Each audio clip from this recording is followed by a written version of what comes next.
If you have a fear of heights, if you hate losing control, if you have a delicate stomach, then this place is your own personal nightmare. The Cedar Point Amusement Park in Sandusky, Ohio, has an awe-inspiring collection of world-class coasters, attracting over 3 million thrill seekers a year. These rides take a beating all summer long. And when the park shuts down for the winter, every nut, bolt, plank, and rail on the 5 miles of coaster track have to be checked and repaired before the first snowfall. So this is the drive up to Cedar Point Amusement Park, one of the largest amusement parks in the world. Very, very famous for its roller coasters. Eric? Eric Lapp is in charge of keeping all 17 coasters here thrilling but safe. And today, he's taking me to 2 of the toughest jobs of the park, starting with this old-school wooden giant. That is an impressive structure. This is the Mean Streak. How tall is this? It's about 160 feet. Damn. The Mean Streak is one of the tallest wooden coasters in the world, hurling riders up to 65 miles per hour. There's over 1 million board feet of lumber in this beast. That means a lot of carpentry work, all the way up there. I test my love of heights. Wow, that is really high. Against my desire for survival. Whoa, man, I just got a complete sense of falling backwards.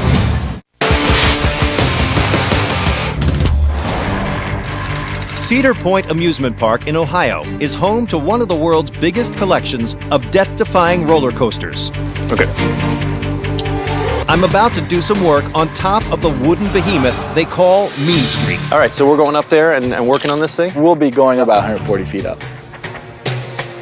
The 45-second ride to the top of Mean Streak's lift hill will get your heart rate up.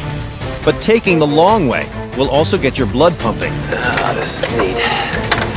When we get to this point right here, we have to use our lanyards and tie off. Right here, okay. Yes.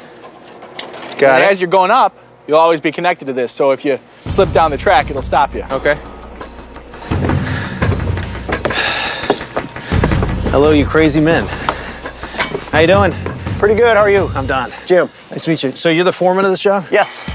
Today, Jim and his power saw-wielding crew are replacing track planks on the Mean Streak's first turn, or fan curve. What was wrong with what was here before? Over the years of the train constantly pounding down on it and beating it up, it gets real rough. Okay. And a lot of bumps and stuff, and we continually are trying to follow that up with repairing and replacement. It's an incredible challenge to get all this done before winter closes in. But today, they've got an extra pair of hands. Let's do some work on the Mean Streak.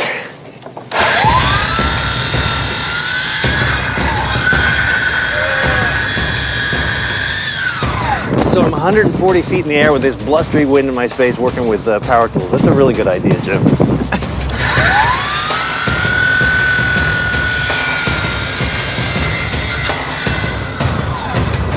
All right. Aha! Look! Oh, whoops, I cut into the other one a little bit. Almost perfect. Well, when you come back in the spring and ride the Mean Streak, when you bank this curve, think of me. The guys here will check my work to make sure the coaster is still sound. In fact, they comb over the entire structure throughout the year. Wood expands and contracts with the weather, and they want to be sure none of the bolts keeping this thing standing have gotten loose. Fortunately, they don't have that problem on the next coaster. Welcome to Millennium Force. Dang, that thing is huge. The problem with this one is that it's as tall as a skyscraper. Termed the Giga Coaster for its extreme height, Millennium Force towers at 310 feet and hits a top speed of 93 miles per hour. The lift hill is so high, an old-school chain could never handle the job of pulling the trains to the top. Traditional coasters use a chain to get trains up the lift. This one uses a wire rope. Oh, okay. We're going to go up and look at the track up top, the wire rope up top, all at 310 feet. Here we go. All right. This is where no guest has gone before. The height and crazy 45-degree angle make stairs impossible, so this lift is the only way to access the apex. You can see all around. I mean, it really is coaster capital here. There had been roller coasters for the entire century, but all of a sudden people wanted to go really big and really fast. Absolutely. There's kind of a competition, you might say. Back in 2000, when Millennium Force opened, it was the tallest in the world. I'm on top of the first Giga Coaster, towering over 300 feet above Lake Erie. All right. Now to climb out, what you want to do is take your lanyard, hook it onto that D-ring there. There you go. Okay. Now you take your other lanyard. Whoa, man. I just got a complete sense of falling backwards. Don't look down. So much for my cool, calm, collect self. Wow, that is really high. Okay, I'm on my way. This guy is named Craig. Hey, Craig, I'm Don. Oh, Nice to meet you. I'd shake your hand, but you might fall into Lake Erie. Can I get over there with you? sure can. Thank you. Oh, okay. All right, there you go, folks. That's what it looks like from my perspective. What are you inspecting? What are you making sure of? Right now, I'm just inspecting the cable. Make sure there's no broken lays, which would be the little individual wires that make up the whole cable. We walk over the whole lift all the way down. There's a little button that says that we've been down there. Okay. Somebody has inspected this ride, and it is okay. Where is it?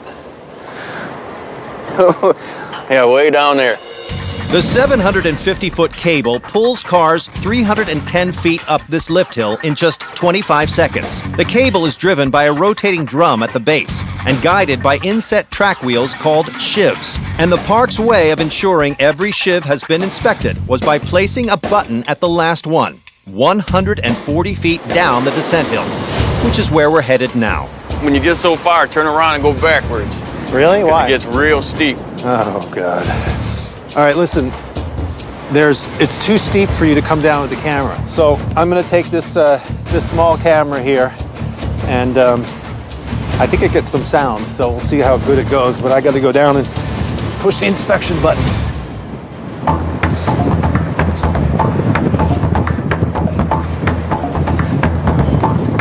Climbing around 170 feet in the air, with the cold wind blowing, gives me new respect for button pushers.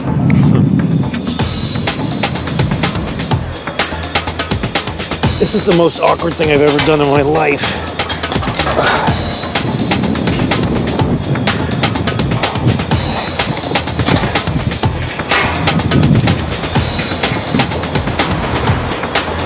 So once we get down to the bottom, this here is the button. It is lift auto enable. Once that's done, we can head back up. So it's fully inspected, is what's happened here. I didn't experience 0 G's, but it was still a major rush up there. That was tall and it was cold.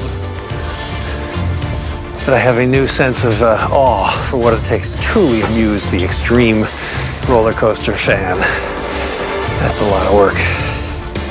These guys work hard to keep millions of people safe.